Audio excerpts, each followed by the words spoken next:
Bismillahirrahmanirrahim. Bismillahirrahmanirrahim. Assalamualaikum warahmatullahi wabarakatuh.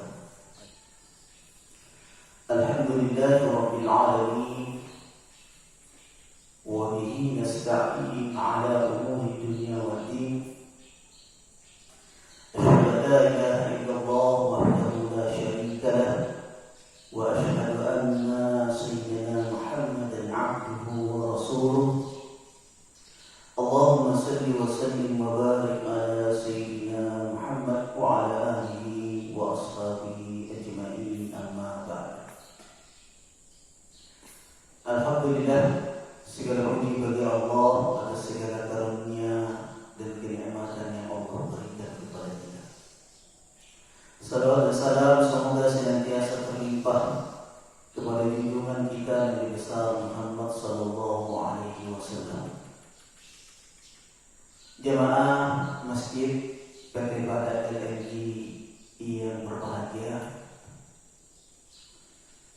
begitu banyak peristiwa sejarah dari orang-orang soleh yang Allah abadikan di dalam Al-Quran. Salah satu di antaranya adalah kisah Nabi Allah Ibrahim alaihissalam bersama dengan tamunya, yang bisa kita ambil sebagai pelajaran sekaligus bisa kita aplikasikan dalam kehidupan kita di dunia ini. Allah Subhanahu wa taala berfirman pada surah Al-Hijr ayat 51 sampai 53. A'udzu billahi minasyaitonir rajim. Bismillahirrahmanirrahim. وَنَبِّئْهُمْ عَنْ ضَيْفِ إِبْرَاهِيمَ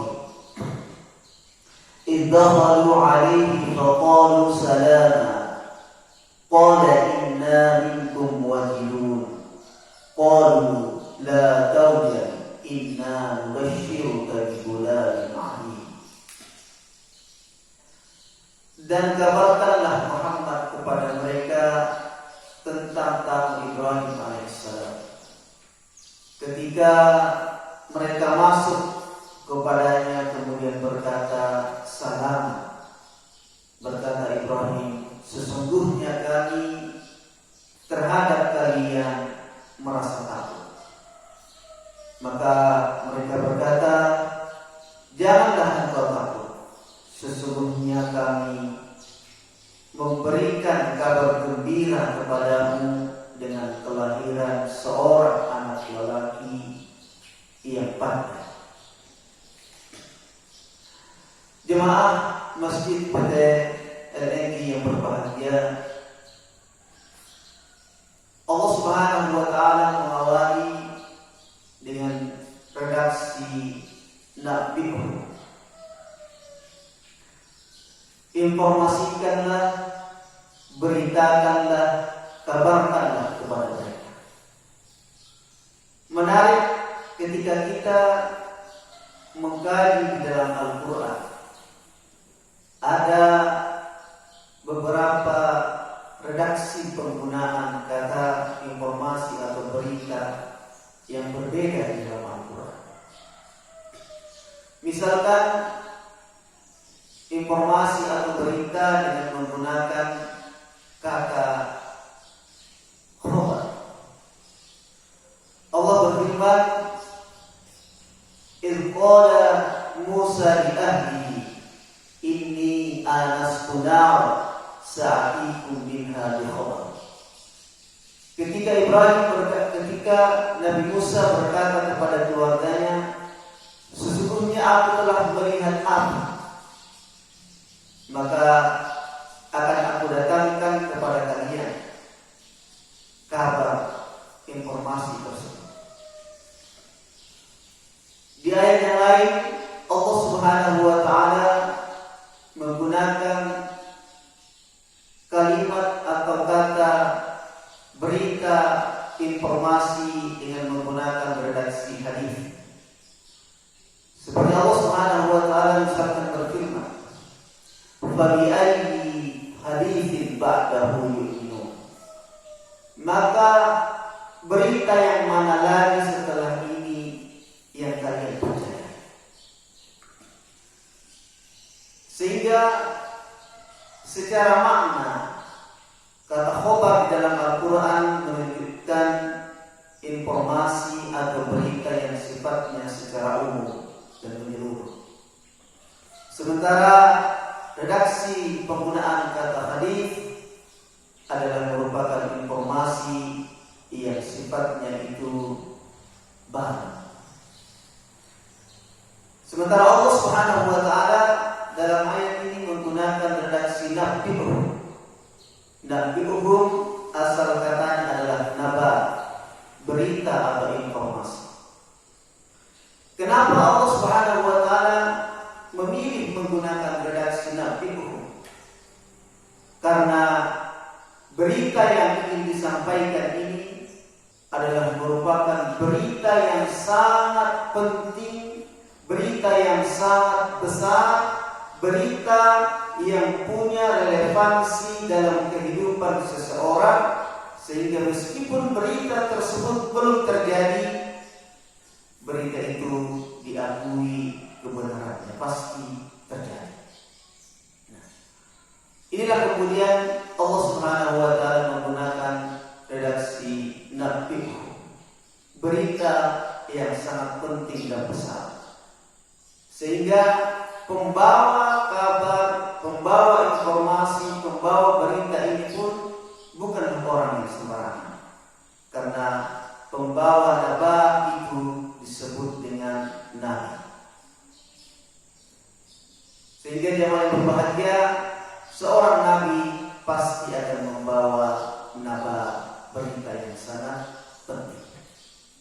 Nah, apa kemudian berita yang penting yang disampaikan oleh Rasul Shallallahu Alaihi Wasallam tersebut? Ad-Dayfi Ibrahim, berita tentang tamu-tamu Nabiullah Ibrahim alaihissalam. Pada ayat berikutnya Allah Subhanahu wa taala berfirman, "Idzakhalu 'alaihi faqalu salam." Ketika para tamu itu masuk ke dalam rumah Ibrahim, mereka kemudian mengucapkan salam kepada Ibrahim alaihissalam. Ya. Ketika kita teliti jemaah yang berbahagia, Allah menggunakan redaksi idzakhal dalam bentuk jam' atau dalam bentuk yang banyak, sehingga dari sini kita bisa memahami bahwa tamu yang datang ke rumah Ibrahim itu tidak satu, tapi lebih daripada 3. Para ulama tafsir menjelaskan tamu Ibrahim itu lebih dari 3, ada yang mengatakan 10, ada yang mengatakan 12. Kemudian ketika tamu itu masuk ke dalam rumah Ibrahim, para tamu itu mengucapkan salam, ucapan salam keselamatan kepada Ibrahim alaihissalam. Pada ayat ini kita tidak temukan balasan jawaban dari ucapan para tamu Ibrahim tersebut. Ya. Barulah pada ayat yang lain Allah menjelaskan, "Idzakhalu 'alaihi faqalu salama." Qala salam.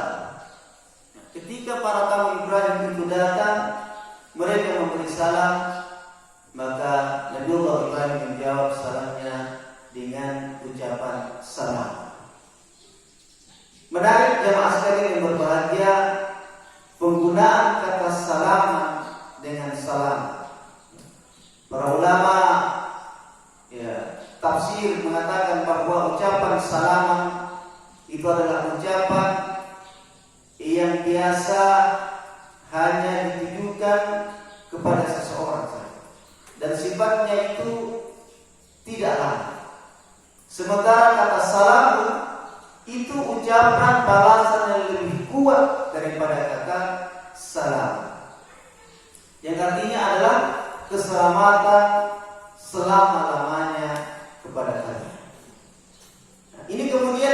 pelajaran bagi kita jemaah Masjid PT Badan LMI yang berbahagia, bahwa ketika seseorang memberi salam kepada kita dengan ucapan misalkan Assalamualaikum, maka wajib bagi kita menjawab salam mereka dengan ucapan salam yang lebih baik dari ucapan salam orang tersebut.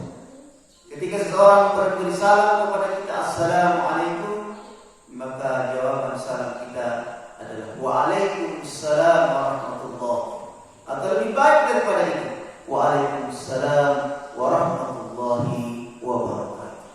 Inilah sunnah yang diajarkan di dalam agama kita ketika menjawab salam dari orang lain.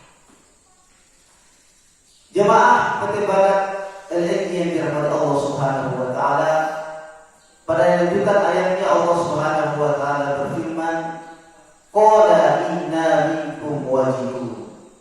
Berkata Ibrahim, sesungguhnya kami dengan kalian itu merasa takut. Nabiullah Ibrahim alaihissalam diceritakan di dalam beberapa kitab tafsir, ketika para tamunya itu datang, maka cepat-cepat Nabiullah Ibrahim memberitahukan istrinya untuk membuatkan makanan. Ketika makanan itu telah tersaji, Ibrahim kemudian mempersilahkan para tamunya itu untuk menyantap makanan yang disediakan tersebut. Tapi apa yang terjadi? Para tamunya itu tidak memakan, bahkan tidak menyentuh makanan tersebut. Sehingga kemudian Nabiullah Ibrahim merasa heran dan merasa takut akan tamu-tamunya tersebut. Barulah kemudian diketahui bahwa para tamunya itu adalah para malaikat Allah Subhanahu wa ta'ala. Maka Ibrahim tidak bisa menyembunyikan rasa takutnya, sehingga kemudian mengatakan, inna minkum wajidun. Saya dengan istri saya merasa takut terhadap kalian. Menarik jemaah yang berbahagia, redaksi penggunaan kata takut di dalam ayat ini menggunakan redaksi kata wajidun. Di dalam Al-Quran, kata takut juga terdapat beberapa macam redaksi. Misalkan takut juga maknanya adalah dalam bahasa Arab itu adalah khauf. Ada rauf yang juga maknanya adalah takut. Kalau khauf, jemaah sekalian berbahagia, yakni rasa takutnya tersebut adalah rasa takut secara umum. Misalkan ketika melihat binatang buas, maka muncul rasa takut. Ini disebut dengan khauf. Tetapi rasa takut yang mendalam kemudian merasuk ke dalam hati, kemudian rasa takut kita tersebut membuat kita sungkan kepada orang tersebut, ini disebut dengan rauf. Tetapi rasa takut yang kemudian itu merasuk ke dalam hati kita, kemudian kita berusaha untuk memendam rasa takut itu, tapi rasa takut itu tetap bisa dilihat oleh orang lain, maka itu disebut dengan wajah atau wajib. Rasa takut inilah kemudian dari Nabiullah Ibrahim alaihissalam dilihat oleh para tamunya, yaitu dari para malaikat tersebut.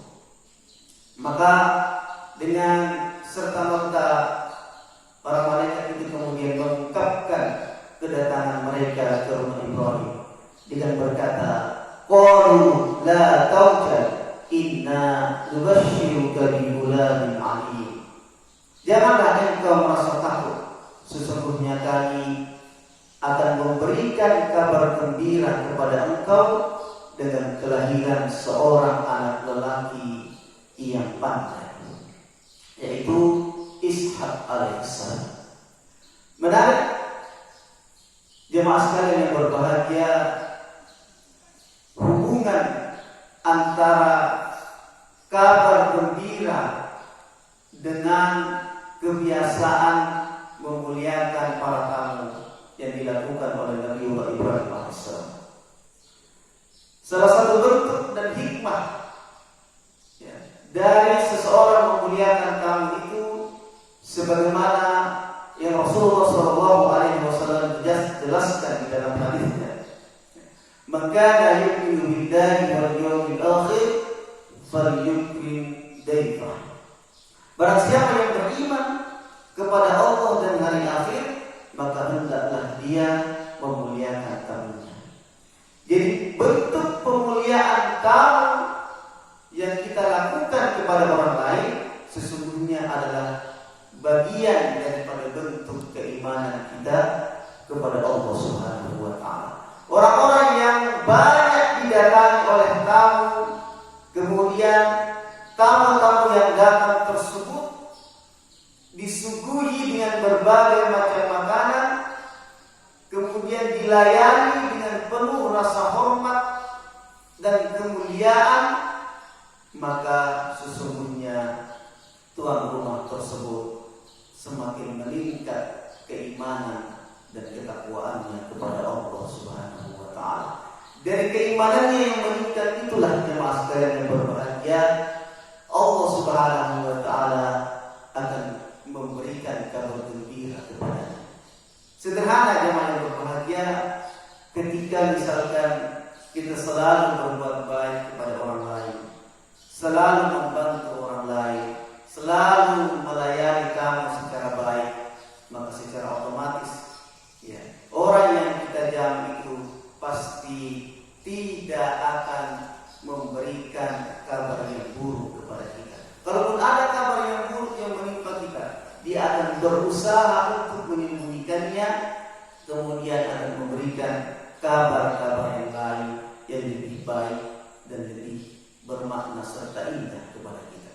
Maka begitu pula dengan Allah Subhanahu wa taala. Melihat kemuliaan dan keimanan Nabi Ibrahim alaihissalam setelah sekian lama berdoa kepada Allah untuk bisa mendapatkan keturunan, maka lewat ya ikram dhaif yang dilakukan oleh Nabi Ibrahim alaihissalam, Allah Subhanahu wa taala memberikan kabar gembira kepadanya berupa kelahiran seorang anak yang soleh, anak yang pandai dalam ilmu agama. Semoga jemaah ketibaran kalian yang berbahagia, lewat kisah yang singkat ini kita bisa mengambil hikmah dan pelajaran bahwa sesungguhnya segala sesuatu ya, yang datang kepada kita daripada tamu-tamu, maka hendaklah kita memuliakan tamu-tamu tersebut sebagai bentuk keimanan dan ketakwaan kita